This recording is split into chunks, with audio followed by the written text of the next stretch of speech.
Although I'm probably towards the older side of Ford's target demographic for its Ford Fiesta ST, I'm proud to say I'm the custodian of this 2020 example of the critically acclaimed hot hatch. But would it even exist without this? The Ford Fiesta XR2 of the 1980s. Now, I've done about 10,000 miles in this one, but I've never driven one of these, so let's find out what it's like.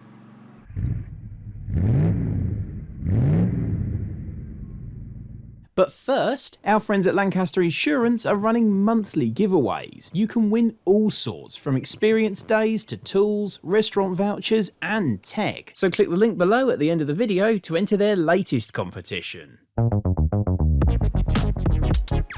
So here we are then, in a Mk2 Fiesta XR2, the hot version of Ford's second generation Fiesta, which arrived some 7 years after the original car was launched in 1976. They got it right from the off, and within a couple of years, it was a million seller. But despite some success in rallying with the likes of Roger Clark, there was no genuine performance version. You had the 1.1S and the 1.3S, but nothing to get you too excited. In 1980, there was a warm-up act which took the 1.3S, some accessories from the Series X catalogue, and created the Super Sport. But it wasn't until 1981 when Ford fitted the 84 horsepower Kent engine to create the XR2 that things started to get really interesting.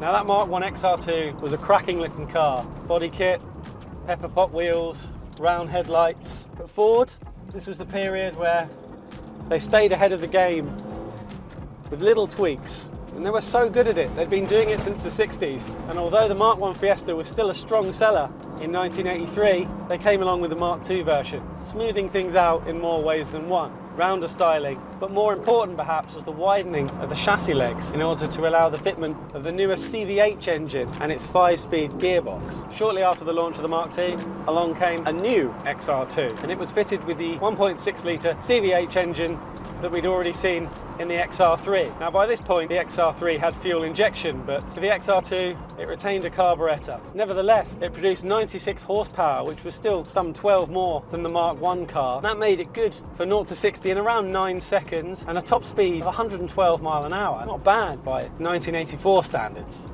In many ways, there was nothing particularly groundbreaking about the Mark II XR2. The engine, as I've said, came from the Escort. The suspension was lowered by 10mm with different dampers, and there was a performance exhaust system, a couple of other tweaks, but that was essentially it. Ford's genius was in taking bits from its parts bin, adding some choice styling cues, marketing things really well. This was a time when a chunky matte black body kit and some spotlights was all you really needed to stand out. And then in 1986, there was a switch to the lean burn CVH engine and an economy carburettor, which dropped the horsepower to around 90.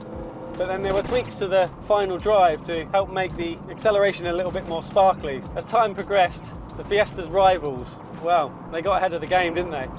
And it would be unfair to suggest the XR2 can match the 205 GTI or the Golf GTI in any way, really. Here's the but. It was cheaper. Ford's genius was just making you want things, just those little choice ingredients. And there's just something about the Fiesta XR2 that makes it an everyman hero. Taking a ubiquitous Super Mini, adding those neat little touches, and just making it desirable.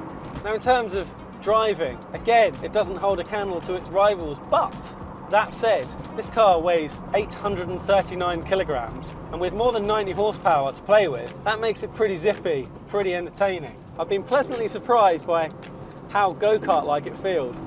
A lot of the road tests talked of body roll, but this one's not too bad.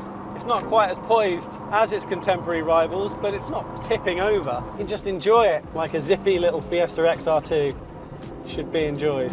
I love this thing. That little pipe singing along behind me. When I was growing up, you always knew when the Fiesta XR2 was coming because it had a very distinctive sound. And here I am now, some 30 years on, listening to that sound and enjoying every minute. A couple of things that you do pick up on driving. The 205 GTI always gets lambasted for flimsiness. Well, the dashboard in this one is quite rattly, but that just makes it a raw, more enjoyable experience for me. This is driving for the sake of driving, it's enjoyment.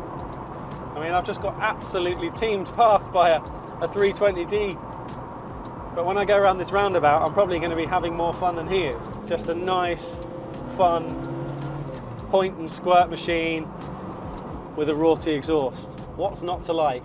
Ford is now renowned for its ST Fiesta, which is critically acclaimed as one of the best entry-level hot hatches out there. The XR2 was never critically acclaimed in the same way, but although it's not a feat of engineering, it's a good fun car to drive. Like many a cheap performance Ford, the XR2 went through its time in the doldrums. Seeing these in the 90s, people wearing baseball caps, back flash on the rear window, perhaps a big cherry bomb or a Pico back box, getting a little scruffier and falling into disrepair. And consequently, even up until quite recently, you could buy a tidy XR2 for a couple of grand. But those days are now over. You're now looking at 5 figures for a really nice one. And the reason for that? Well, nostalgia is a powerful thing. Idris Elba had one, and he remembers it fondly. And I can see why. It's by no means the best hot hatch of its era. It is what it is. It's a basic Fiesta with a 1.6 engine and a few trinkets. But it's fun to drive, it's fun to throw around, and it takes you back to when things were simpler. It's not a technical tour de force, but it's lovable. Really lovable.